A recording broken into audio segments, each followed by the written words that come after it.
రాజకీయ ముఖ చిత్రం ఒక్కసారిగా మారిపోయింది. ఈసారి 400 సీట్లతో తిరుగులేదనుకున్న బీజేపీ సింగిల్ గా మెజార్టీ మార్కు దాటలేకపోయింది. అదే సమయంలో దేశ రాజకీయాల్లో సుదీర్ఘ అనుభవం ఉన్న చంద్రబాబు నాయుడు, నితీష్ కుమార్లు కింగ్ మేకర్లుగా మారిపోయారు. ఎన్డీఏలో బీజేపీ తర్వాత ఎక్కువ సీట్లు వచ్చింది టీడీపీ, జేడీయూకే. సో వీరిద్దరూ ప్రస్తుతానికి ఎన్డీఏతోనే తమ ప్రయాణమని చెప్పారు. భవిష్యత్తులో ఏం జరుగుతుందో ఎవరు చెప్పలేరు గానీ ఇప్పుడు టీడీపీకి వచ్చిన ఎంపీ సీట్లతో రాష్ట్ర అభివృద్ధికి మరిన్ని మార్గాలు తెరుచుకున్నట్లే. మోడీ 3.0 ప్రభుత్వంలో ఏం జరగబోతోంది? కింగ్ మేకర్ గా మారిన చంద్రబాబు చాణుక్యం పనిచేస్తుందా?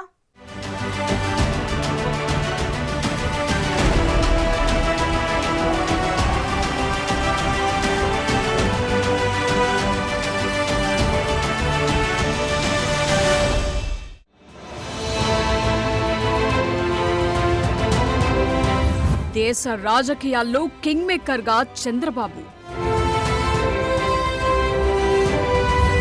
ఎన్డీఏ ప్రభుత్వానికి కీలకంగా టీడీపీ సపోర్ట్.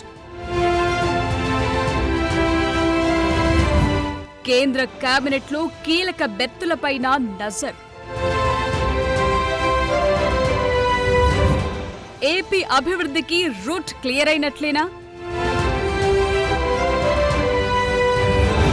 ఢిల్లీలో టీడీపీ అధినేత చాణక్యం పనిచేస్తుందా? ఢిల్లీ పొలిటికల్ సీన్ మొత్తం మారిపోయింది.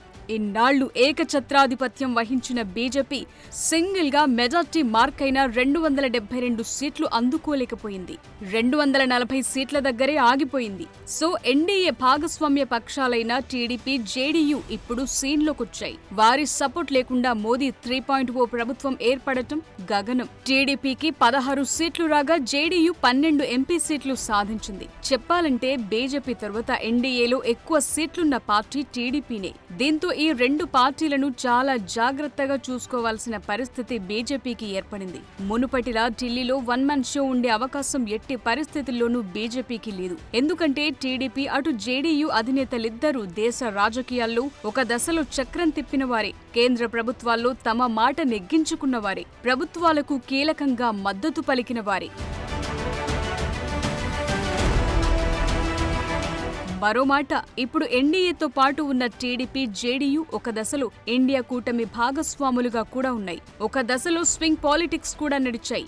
మోదీ, బీజేపీ విధానాలను విభేదించి బయటకు వచ్చిన పార్టీలే. చెప్పాలంటే కథ ఇప్పుడే మొదలైంది. గత 10 ఏళ్లు మోదీ, బీజేపీ అధినాయకత్వం తీసుకునే నిర్ణయాలను మిగతా భాగస్వామ్య పక్షాలు నచ్చినా నచ్చకపోయినా సమ్మతించాల్సిన పరిస్థితి. కేబినెట్ బెర్త్ ఏదిస్తే అది తీసుకోవాల్సిన పరిస్థితి. కానీ ఇప్పుడు టోటల్ స్టోరీ మారిపోయింది. ఆ పిక్చర్ బాకీ హే అన్నట్లు కింగ్ మేకర్లుగా మారిన చంద్రబాబు, నితీష్ కుమార్లు పొలిటికల్ గేమ్ నడిపించడంలో ముందుంటారన్న విషయంలో డౌట్లు అక్కర్లేదు. ఎందుకంటే దేశ రాజకీయాల్లో ఇద్దరే మరి.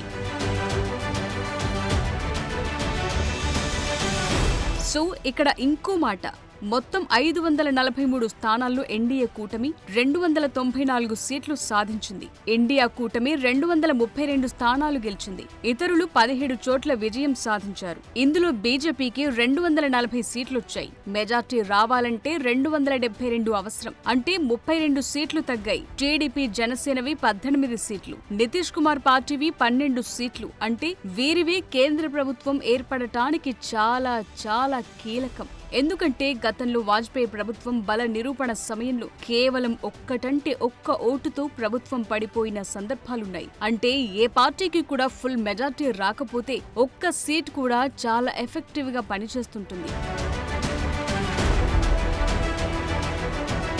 సో ఈ పొలిటికల్ అర్థమెటిక్స్ ను పక్కన పెడితే ఆర్థికంగా, అభివృద్ధి పరంగా చాలా వెనుకబడ్డ ఆంధ్రప్రదేశ్ కు ఈ రాజకీయ పరిణామాలు చాలా కలిసి వచ్చేలా కనిపిస్తున్నాయి. ఎందుకంటే కేంద్ర ప్రభుత్వంలో ఇప్పుడు మాట చెల్లుతుంది. అనుకున్న పనులు నెరవేరే అవకాశాలున్నాయి. నిజానికి 2014లో టీడీపీ ఎన్డీఏ కూటమి భాగస్వామిగా ఉంది. అప్పుడు మంత్రివర్గంలోనూ చేరింది. కానీ అనుకున్నన్ని నిధులు రాలేదు, పనులు కాలేదు.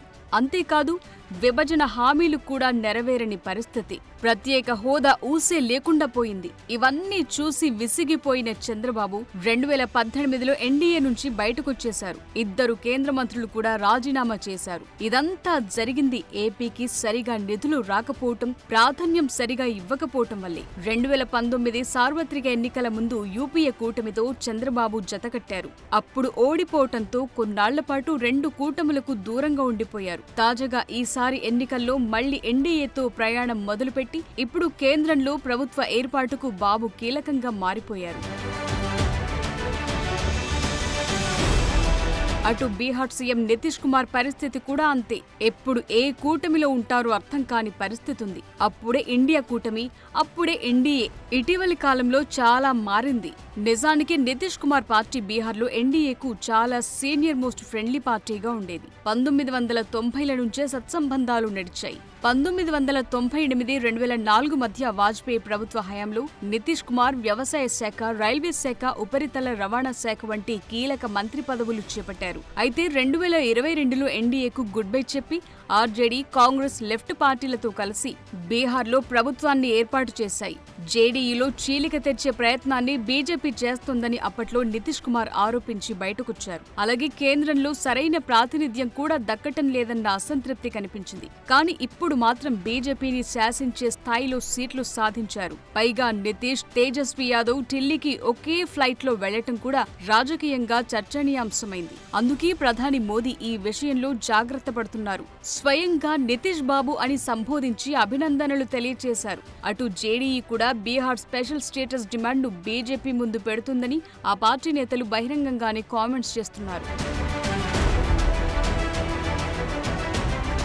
సో ఇప్పుడు చంద్రబాబు నాయుడు ఏపీ రాజకీయాల కంటే ఢిల్లీ రాజకీయాల్లో కీ రోల్ పోషించే స్థాయికి ఎదిగారు. ఇప్పుడు జాతీయ మీడియా మొత్తం బాబుపైనే ఫోకస్ పెట్టింది. అయితే జగన్ హయాంలో ఏపీ ఆర్థిక వ్యవస్థకు 30 ఏళ్ల డ్యామేజ్ అయిందని చెప్పిన చంద్రబాబు రాష్ట్ర అభివృద్ధిని పట్టాలెక్కిస్తామంటున్నారు. ఇవన్నీ వేగంగా జరిగేందుకు లోక్సభ నెంబర్ కూడా కలిసి వచ్చింది. ఈ 5 సంవత్సరాలు జరిగిన విధ్వంసం మీరు ఒకసారి చూసిన తర్వాత ఇది ఒక 30 సంవత్సరాలకు ఎంత డ్యామేజ్ చేయాలనో అంత డ్యామేజ్ జరిగింది. వ్యవస్థలు విధ్వంసమయ్యాయి. మొత్తం ఎకానమీ కుప్పగూలిపోయింది. అప్పులైతే ఎంత చేశారో ఇంకా లోతు పోతే తప్ప మనకు తెలియదు. ఎక్కడెక్కడ చేశారో, ఏమేం చేశారో తెలియదు. ఇంకొక పక్క ఎక్కడికక్కడ సహజ సంపద, ఒక శాండ్ కావచ్చు, మినరల్ వెల్త్ కావచ్చు, లేకపోతే ఏదంటే అది, ఇంకా మాకు అడ్డే లేదు, ఏమైనా చేయగలుగుతాం, ఎవరైనా అడ్డొస్తే తొలగించుకుంటా పోతామనే ధీమాతో ముందుకు పోయారు. సో ముందుగా మోదీ 3.0 ప్రభుత్వంలో కీలక కేబినెట్ బెర్తులను అడిగే అవకాశం టీడీపీ అధినేతకు దొరికింది. ఇటు చంద్రబాబు, అటు నితీష్ కుమార్ ఇద్దరు సీనియర్ మోస్ట్ పొలిటీషియన్లే. ఈ విషయంలో తమ ప్రాంతాలకు బెనిఫిట్ జరిగేలా చూసుకోవటం సహజమే. అందుకే కేంద్ర ప్రభుత్వంలో కీలక శాఖలను అడిగే అవకాశాలున్నాయి. ముఖ్యంగా టీడీపీ 5-6 కీ పోర్ట్ఫోలియోస్ పై ఫోకస్ పెట్టినట్లుగా తెలుస్తోంది. ఆంధ్రప్రదేశ్ కు వెంటనే ఇన్ఫ్రాస్ట్రక్చర్ అవసరం. అందుకు నిధులు కూడా చాలానే కావాలి. అందుకే ఆర్థిక శాఖ, గ్రామీణాభివృద్ధి, ఉపరితల రవాణా శాఖ, ఆరోగ్యం, హౌసింగ్ అండ్ అర్బన్ డెవలప్మెంట్ వంటి కీలక బెర్తులు కోరే అవకాశం ఉంది. పైగా ఏదైతే ఆంధ్రాకు స్పెషల్ స్టేటస్ ఇవ్వట్లేదని ఎన్డీఏ నుంచి బయటకొచ్చిన చంద్రబాబు ఇప్పుడు ఆ పాత డిమాండ్ను మరో రూపంలో సజీవంగా ఉంచుకునే ప్రయత్నాలు చేయటమైతే ఖాయమే. అదే జరిగితే ఏపీ దశ దిశ వేగంగా మారే అవకాశం ఉంటుంది.